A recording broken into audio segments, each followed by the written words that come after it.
जहां अच्छे लोग होते हैं, कुछ लोग असामाजिक तत्व भी होते हैं। और आज इस देश में घृणा का जो माहौल बनाया जा रहा है, सबसे बुरा रूप उसमें यह है कि हमारे देश की सरकार, जो आज वर्तमान में सरकार है, ये ऐसे असामाजिक तत्वों को प्रोत्साहन दे रही है। और उसका सबसे बड़ा प्रोत्साहन उसे न्यायपालिका से भी मिलता है। आज मैं कहना चाहता हूँ इस जगह से कि भारत के उन 2 न्यायाधीश जिन्होंने अनटचेबिलिटी एक्ट को न्यूट्रलाइज किया था, आज उनसे पूछा जाए कि मूंछ के नाम पर अगर लड़के की गर्दन काट दी जाती है, सुंदरता के नाम पर सामूहिक बलात्कार कर दिया जाता है, उन न्यायाधीशों से ये पूछा जाए कि तुमने न्याय करते समय क्या कभी भारत की इस परंपरा को महसूस किया था? ऐसे न्यायाधीशों का विरोध हमें करना चाहिए। और हमारे देश की जो न्यायपालिका है, उसको ईमानदार बनाने के लिए बहुत ज़रूरी है कि समाज में जो पहचानित समाज है, SC, ST, OBC, माइनॉरिटी, इनकी संख्या बल उनकी जनसंख्या के आधार पर सुनिश्चित होना चाहिए। और अगर जब ऐसा नहीं है तो देश का संविधान भी खतरे में है, देश भी खतरे में है। मैं यहाँ एक बात को और कह देना चाहता हूँ कि हम जाति के नाम पर, एक ऐसी जाति है जो पूरे समाज में जहर घोलती है, मैं ऐसी जातियों को आगाह कर देना चाहता हूँ, या तो खुद को सुधार लो, वरना गरीब जब संगठित हो जाएगा और अपना हिसाब जब पूछेगा, तुम कुछ भी बने रहना, सड़क पर लाकर खींचकर तुमसे उस सब चीज़ों का हिसाब पूछा जाएगा जो तुमने अत्याचार किया हुआ है। हमारा संविधान अब ये वो संविधान नहीं है जो भारत के लिए है। आज मानवता की लड़ाई लड़ने के लिए संसार का कोई भी व्यक्ति किसी संविधान को कोट करता है तो उस संविधान का नाम है भारत का संविधान, जो डॉक्टर BR अम्बेडकर ने लिखा है। अगर आज गलत शक्तियां एकजुट होकर के गरीबों के दमन और संविधान को तोड़ने में प्रयत्न कर रही हैं, तो हम लोग भी अब देश की जनता एकजुट होकर के इस बात का आह्वान कर रही है कि देश से संविधान विरोधी शक्तियों को आज नहीं तो कल हम उखाड़ के फेंक देंगे। और जब उखाड़ के फेंका जाएगा तो वो शक्तियां याद रखें, आज जो संवैधानिक तरीके से बुलडोजर चल रहे हैं, आज जो पहचान करके गरीब, अल्पसंख्यक और उनको आपस में बांटने का जो जहर फैला करके जो आज आंदोलन की बातें चल रही हैं, जो सरकार दमनकारी काम कर रही है, इस सब का हम भरपूर विरोध करते हैं। और भारत के संविधान को मानने वाले उन सब न्यायाधीशों से मैं ये जानना चाहता हूं कि भारत की न्यायपालिका में रिजर्वेशन नहीं है। जो न्यायाधीश आज ये कह रहे हैं कि आरक्षण की समीक्षा होनी चाहिए, सबसे मैं पहले मांग करता हूं कि हमारे इस देश के उन न्यायाधीशों की समीक्षा होनी चाहिए कि उनका सिलेक्शन किस आधार पर हुआ। ऐसा कौन सा मापदंड था कि विशिष्ट परिवार, गिने चुने परिवार, भारत के विशिष्ट जाति के लोग जिनकी जनसंख्या 3% है, आज वो सत्ता में 63%, भारत की पूरी सरकार में 63% अपना जो अधिकार बनाए हुए हैं, वो कहाँ से कैसे हुआ?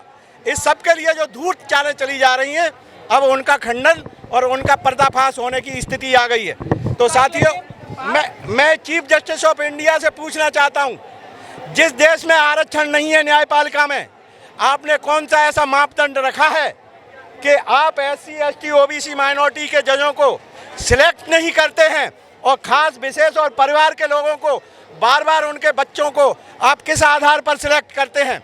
इसको अब बताना पड़ेगा।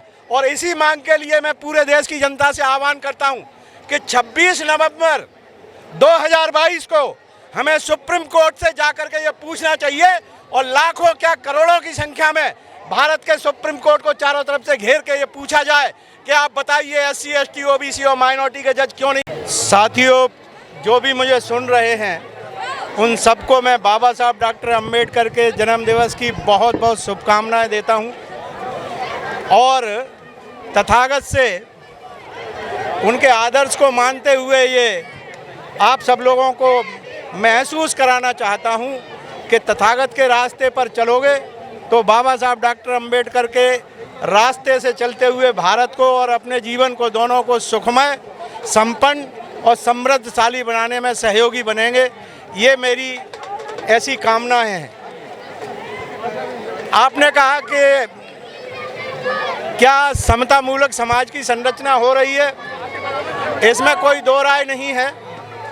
समाज को अगर एकजुट करना है तो जो उसके जागरूक होना चाहिए, और जागरूकता के लिए ज़रूरी है कि लोग आपस में एक दूसरे से मिलें, एक दूसरे के विचार को सुने, एक दूसरे के साथ में संपर्क बनाएं। और जब तक ये संपर्क नहीं बनेगा तब तक आप जागरूकता की बात सोच नहीं सकते।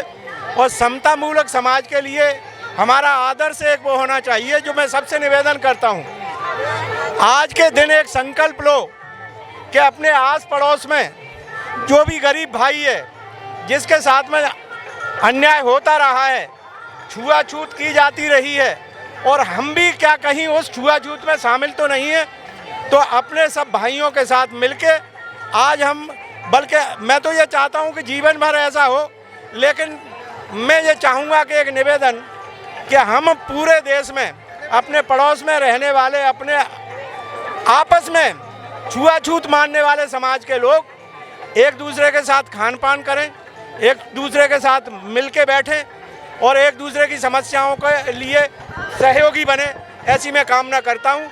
और ये बात सच है कि समाज और देश परिवर्तन की ओर जा रहा है, और ये परिवर्तन ज्ञान के साथ अगर होगा तो समतामूलक समाज जरूर बनेगा। इसलिए शिक्षित बनो, बाबा साहब डॉक्टर अम्बेडकर का आदर्श वाक्य अपनाओ। संगठित भी नहीं है सर, उन्होंने संगठित होने के लिए कहा। देखिए, जब हम ज्ञान पाएंगे तो उसके लिए संगठन ही एक रास्ता होगा, और जब हम संघर्ष के रास्ते पर निकलेंगे तो भी संगठन होगा। तो पहली ज़रूरत है कि शिक्षा पाई जाए। इसलिए सब लोगों से निवेदन है कि आज जो हम यहाँ पर ये भीड़ देख रहे हैं लाखों लोगों की, ये पढ़े लिखे लोगों की भीड़ है, ये अनपढ़ लोगों की भीड़ नहीं है।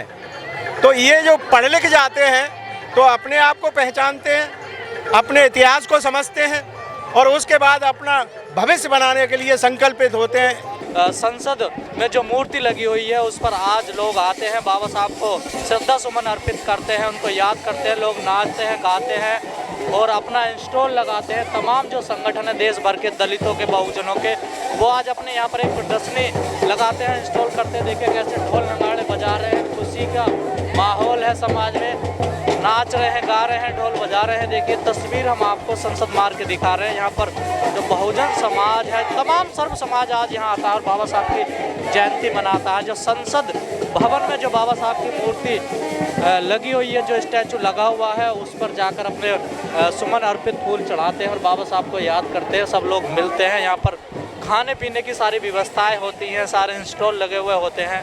ये देखिए तमाम घर से लोग, एक मेला टाइप की तरह यहाँ पर, एक मेला ही कह सकते हैं इसको, लगाया जाता है। जो देखिए